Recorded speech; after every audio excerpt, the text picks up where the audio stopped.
Hello everyone, my name is Alisha Parveen. आज हम देखेंगे अशुद्धियों का संशोधन, रेक्टिफिकेशंस ऑफ एरर्स के कुछ और क्वेश्चन। इसमें हम अमाउंट्स की गलतियां देखने वाले हैं। तो चलिए आज का हम क्लास स्टार्ट करते हैं। तो हमारा पहला क्वेश्चन है, अजय से 1000 रुपये का माल खरीदा गया किंतु उसके खाते में 10,000 रुपये जमा किए गए। तो इसमें हमारा एंट्री क्या हुआ होगा?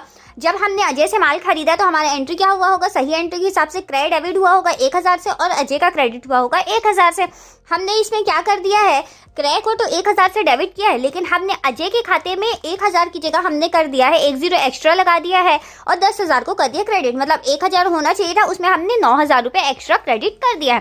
तो अब हम उसे सुधारने के लिए क्या करेंगे, जो 9000 रुपये एक्स्ट्रा क्रेडिट है अजय के खाते में उसे हम डेबिट कर देंगे और उसके बदले में उच्चन खाता हम कर देंगे क्रेडिट। तो यहाँ पे आप देख सकते हैं, यहाँ पे हमने अजय का अकाउंट डेबिट किया है 9000 से और उद्रत खाता क्रेडिट किया है 9000 से। ऐसे ही हमारा नेक्स्ट क्वेश्चन है, भवन निर्माण के व्यय 600 रुपये मजदूरी खाते में डेबिट कर दिए गए। तो हमने जैसे पहले भी पढ़ा था, किसी भी स्थायी संपत्ति को उसको पूरा निर्माण करने तक या किसी मशीन को चालू अवस्था में लाने तक जो भी खर्चा होता है उसकी लागत में जुड़ता है। तो इसी प्रकार भवन का निर्माण करने के लिए उसमें हमारा एंट्री क्या होना चाहिए था? जब हम उसका व्यय किए है तो भवन डेबिट और रोकड़ से होना चाहिए था, लेकिन हम उसे क्या कर दिए, मजदूरी डेबिट रोकड़ से कर दिए। तब अब हमें उसे सुधारना है। तो भवन जो डेबिट होना चाहिए था 600 से, उसे हम कर देंगे डेबिट और मजदूरी खाता जो डेबिट हो चुका है उसे हम खत्म करने के लिए कर देंगे यहाँ पे क्रेडिट।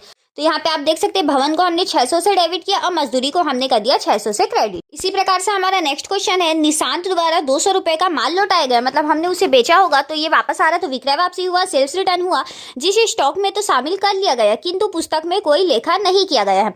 तो यहाँ पे हम स्टॉक में जो माल वापस आया उसे तो हम शामिल कर दिए, लेकिन हम इसका जनरल एंट्री नहीं किए। तो नॉर्मल है, विक्रय वापसी का आपका अकाउंट हो जाएगा डेबिट और देने वाला कौन है, यहाँ पे निशांत अकाउंट हो जाएगा क्रेडिट। वैसे ही हमारा नेक्स्ट क्वेश्चन है, मशीन की बिक्री के 1500 विक्रय खाते में लिख दिएगा। तो मशीन बेचे है तो उसका एंट्री क्या होता है, रोकड़ आता और मशीन क्रेडिट होता क्योंकि जा रहा है, लेकिन हम उसे मशीन का क्रेडिट करने की जगह विक्रय क्रेडिट कर दिए। तो विक्रय जो क्रेडिट हुआ है उसे हम सुधार कर क्या कर देंगे, खत्म करने के लिए डेबिट, और मशीन जो क्रेडिट होना चाहिए था उसे हमने कर दिया क्रेडिट। वैसे ही हमारा नेक्स्ट है, व्यापारी द्वारा किया गया 500 रुपए का आहरण यात्रा व्यय खाते में डेबिट कर दिया गया। तो हमारा सही एंट्री के हिसाब से आहरण डेबिट रोकड़ से होना चाहिए था 500 से, लेकिन हम गलती से क्या कर दिए, उसके बदले में यात्रा व्यय को डेबिट कर दिया और रोकड़ खाता से। तो दोनों ही सूरतों में रोकड़ तो क्रेडिट हुआ ही है, लेकिन आपका यात्रा व्यय जो एक्स्ट्रा डेबिट हो रखा है जिसे नहीं होना चाहिए था उसे हम खत्म करने के लिए कर दिए क्रेडिट, और आहरण जो आपका डेबिट होना चाहिए था उसे हमने कर दिया है डेबिट। तो यहाँ पे आप देख सकते हैं, आहरण डेबिट यात्रा व्यय खाता से।